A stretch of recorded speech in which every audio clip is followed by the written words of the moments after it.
If you believe that one stranger can change the course of another person's life, then stay with this story until the very end. Because somewhere beneath the burning desert sun, a lonely cowboy made a choice that would cost him everything he had, and give a desperate woman something she thought she had lost forever: hope.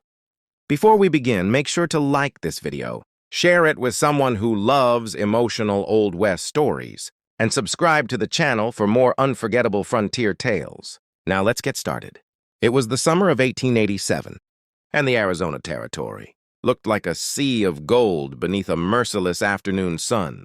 The desert stretched endlessly in every direction, broken only by distant mountains, dry brush, and the occasional trail left behind by wagon wheels.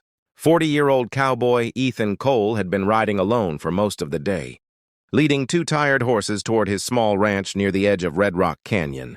Ethan was a quiet man who had learned long ago that the frontier could take almost anything from you. Years earlier, he had lost his wife to fever, and since then, he had kept his heart buried beneath hard work, long rides, and silence. But that afternoon, as his horse climbed a low ridge, Ethan noticed something unusual far ahead. At first, he thought it was a pile of blankets lying beside a dried riverbed. Then the shape moved. Ethan immediately pulled the reins. "Easy, Dusty." He narrowed his eyes against the sunlight and rode closer. What he found made his chest tighten. A young woman was lying alone beneath a dead mesquite tree. She looked exhausted, her dress covered in dust, her lips cracked from thirst. A small torn suitcase lay beside her, and one hand was wrapped around an empty canteen. Ethan jumped from his horse and knelt beside her. "Miss, can you hear me?" Her eyes opened slowly.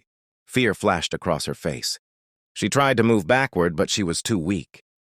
"Please," she whispered. "Don't leave me here." Ethan looked around the empty desert.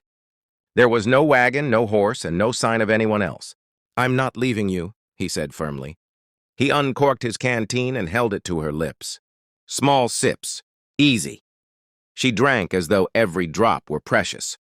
Her name was Clara Bennett, 27 years old, and she had been traveling west with a man who promised her work and a safe place to live. But 3 days earlier, the man had abandoned her after stealing her money and horse. Clara had walked for hours, believing she would eventually find a settlement. Instead, the desert had nearly claimed her. Ethan carefully helped her onto his horse and led the animal slowly toward his ranch. "Why are you helping me?" Clara asked weakly. Ethan glanced at her. "Because someone should." Those 4 words stayed with her. By sunset, they reached Ethan's modest ranch house. He carried Clara inside and placed her on the bed in the spare room. He gave her clean water, food, and a blanket. Clara expected questions. She expected suspicion. Instead, Ethan simply said, "Rest. You're safe here." Over the next several days, Clara slowly recovered. She learned that Ethan owned a small but respectable cattle ranch. He had no family nearby and lived a lonely life. Clara offered to work for her keep, but Ethan refused at first. "You need to get your strength back." "I don't want charity," she replied. Ethan looked at her quietly. "Then don't call it charity. Call it a chance."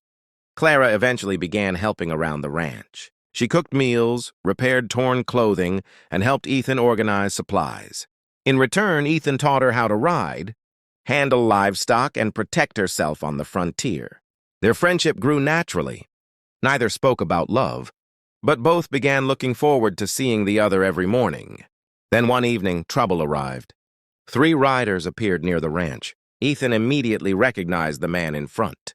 His name was Silas Reed, the same man who had abandoned Clara in the desert. Silas claimed Clara had stolen money from him and demanded that Ethan hand her over. Ethan stepped onto the porch, his rifle resting across his arm. "She's not going anywhere with you," Silas laughed. "This doesn't concern you, cowboy." Ethan's expression hardened. "It does now." Clara watched from inside, trembling. She had spent weeks running from Silas, and now he had found her. Silas threatened to return with the sheriff, but Ethan stood his ground. The next morning, Ethan rode into town and spoke with the local marshal. He discovered that Silas had already been accused of fraud and abandoning other travelers. Clara was not the criminal, she was another victim. When Silas returned that evening with 2 armed men, The marshal was waiting nearby. The confrontation ended without bloodshed, and Silas was arrested. For the first time in years, Clara felt truly free. But freedom brought another question. Where would she go now? Ethan found her sitting on the porch at sunset. "You can stay," he said. Clara looked at him. "For how long?" Ethan hesitated before answering. "As long as you want." Tears filled her eyes. "You don't even know me." Ethan smiled faintly. "I know enough." Clara looked across the ranch, the horses, the fields, the old barn glowing beneath the setting sun. "What if I want to build something here?" she asked. Ethan's heart skipped. "Then we build it together." Months passed, and the lonely ranch slowly changed. Clara planted flowers beside the house.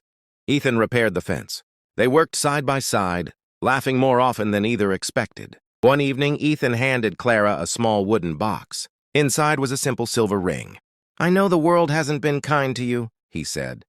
"I can't promise it never will be difficult, but I can promise you'll never have to face it alone. Again." Clara held the ring with trembling fingers. "Are you asking me to stay?" Ethan nodded. "I'm asking you to make this your home." Clara smiled through her tears. "It already is." She accepted the ring, and Ethan gently took her hand. Beneath the wide Arizona sky, the cowboy who had once believed his life was meant to be lonely finally discovered that sometimes the greatest thing a person can rescue is not another human being, but their own forgotten capacity to love. Clara had entered the desert believing she had been abandoned by the world. She left it with a home, a future, and a man who had chosen kindness when he had every reason to remain distant. And Ethan learned something too. Sometimes fate does not knock on your door. Sometimes it appears beneath a dying tree in the middle of nowhere, asking only for a little water and a reason to keep going. Years later, travelers passing through Red Rock Canyon would hear about the ranch where a lonely cowboy and a woman rescued from the desert, built a peaceful life together. But they never knew the whole truth. They never knew that everything began with one simple choice. Ethan could have ridden past her. Instead, he stopped. And that single decision changed both their lives forever. If this story touched your heart, don't forget to like, share, and subscribe for more emotional Old West stories. And remember, sometimes the smallest act of kindness can become the beginning of someone's greatest new life.